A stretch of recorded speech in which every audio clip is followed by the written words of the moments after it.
Hello guys, welcome back to my channel Bangaliyana. আজকে তোমাদের সাথে আরেকটা নতুন রেসিপি শেয়ার করব, চ্যাং মাছের সর্ষে বাটা। তো চলো বেশি কথা না বলে রেসিপিটা তোমাদের সাথে শেয়ার করা যাক। বন্ধুরা দেখো, আমরা এগুলোকে চ্যাং মাছ নামেই জানি। এগুলো ছোট হলেও নদীর চ্যাং, জ্যান্ত ছিল, কেটে ধুয়ে এনেছি। এবার এগুলোকে লবণ আর হলুদ মাখিয়ে নেব। আজকে তোমাদের সাথে সর্ষে বাটা দিয়ে চ্যাং মাছের রেসিপিটা শেয়ার করব।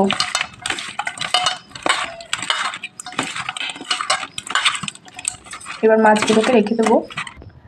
বাটনা করার জন্য প্রথমে কালো সর্ষে, একটুখানি লবণ, হলুদ আর কয়েকটা ঝাল নিয়েছি। এগুলোকে বেটে নেব।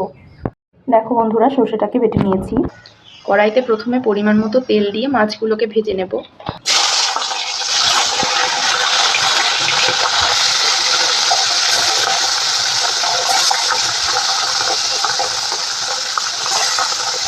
মাছগুলোকে ভেজে নিয়েছি, এবার তুলে নেব।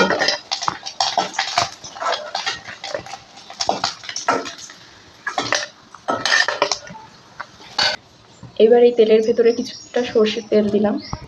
এবার দিয়ে দেবো পরিমাণ মতো মেথি, কিছুটা জিরে আর কয়েকটা কাঁচা ঝাল। এবার বেটে রাখা মশলাটা দিই। প্রথমে মশলাটাকে ভালো করে কষিয়ে নেব।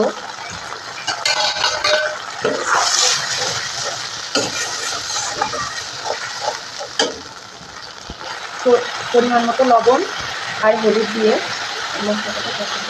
স্বাদের জন্য একটু চিনিও দেব। মশলাটা কষানো হয়ে গেছে, এবার ভেজে রাখা মাছগুলো দেব আর ঝোলের জন্য পরিমাণ মতো জল দেব।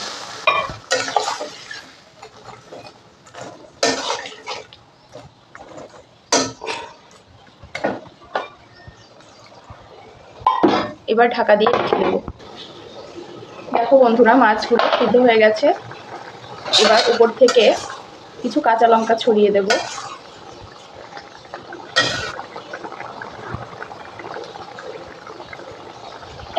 এবার নামিয়ে নেব।